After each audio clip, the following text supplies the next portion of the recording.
ملګرو راځئ لاول دغه ویډیو را سره وګورئ د دې اجرا او بعد کې به بیا خبرې کوو. السلام علیکم. زه راغلی ما دلته دا زموږ خواجه سرا دی زموږ دی د دې نه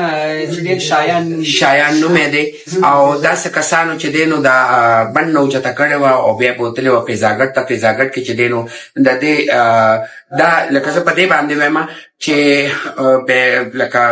دا څونه پښتانونه زموږ ولاړ دي خو همیشه سړي داسې کوي. ټیک ده دا سړو بوتلې ده خو زه هغوی له دا پیغام ورکوم کوم چې په موږ پسې جنسونه روباسي هغه که په ثوابۍ کې دي که په نوښار کې دي. تاسو چې وایئ چې دا خلک د ذله بدر شي دا دا چې تاسو انسانیت دپاره ووتې او موږ درته انسانان نه ښکارو. نن زه تاسو ته وایم کوم چې نوښار کې خلک روتي یا په ثوابۍ کې یا په چارسده کې نن د دې مدد وکړئ.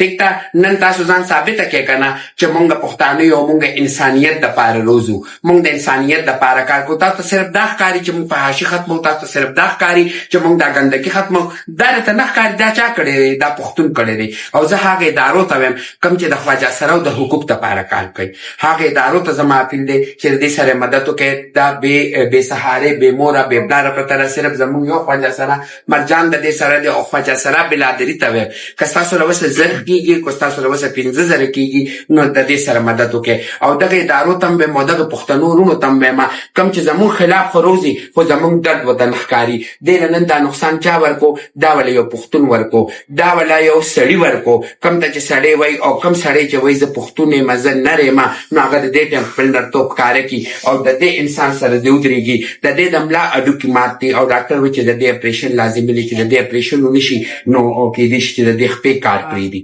زه منت کوم هغه ټولو خلکو ته مونږ په خپل هم د دې سره یو مونږ د دې خبرو نه بالکل وروسته نه یو او نه زما خواجه سره وروسته ځي انشاءالله دا به رسن هم نه پاتې کېږي. خو دا تاسو چې کوم د جلوس په شکل روزئ نو زه تاسو ته وایم چې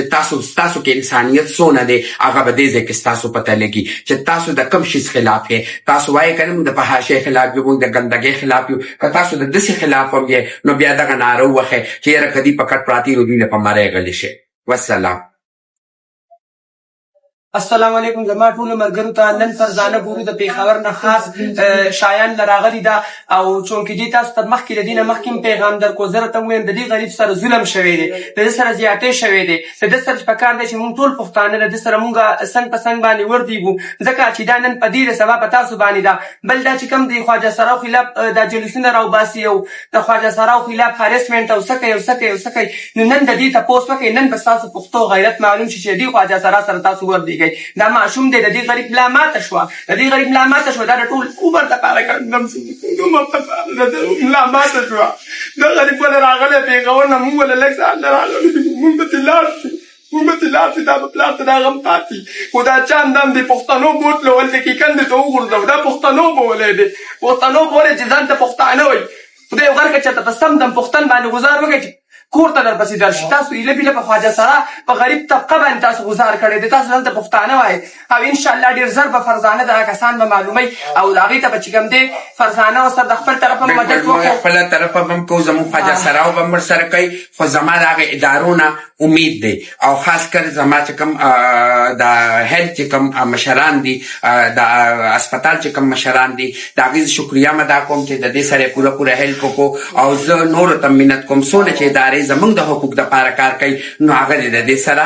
همدردي وکړي او د دې په دې دک درد کې د شریک شي او دې باندې چې څونه خرچه لګي موږ خواجه سرا به هم ورکوو هغه ادارې چې دي نو هغوی له هم پکار دي چې هغوی دې سره مرسته وکړي. والسلام. ملګرو دغه اجرا چې کوم دی دا یو څو شپې له مخه بلکې یو څو هفتې له مخه یو چا بولی و یو پروګرام ته او بیا یې وهلی و ډېر زیات ظلم ورسره کړی و خو اوس ویل کېږي چې د هغه قاتلان ونیول سول هغه عدالت کې سزا سول. یقینا ډېره ښه خبر ده ولې ځکه دغه هم مظلومان خلک دي په دې باندې هم ظلم ډېر خلک کوي پاټیانو ته یې بوځي پاټیان یې پرې وکړي او بیا ظلمونه پرې کوي څوک یې ولي څوک پیسې ورته نه ورکوي. نو راځئ دوستانو د دا رقم ته خلکو مرسته وکړو او دغه رقم ته خلک سپورټ کړو. تر بلې ویډیو الله حافظ.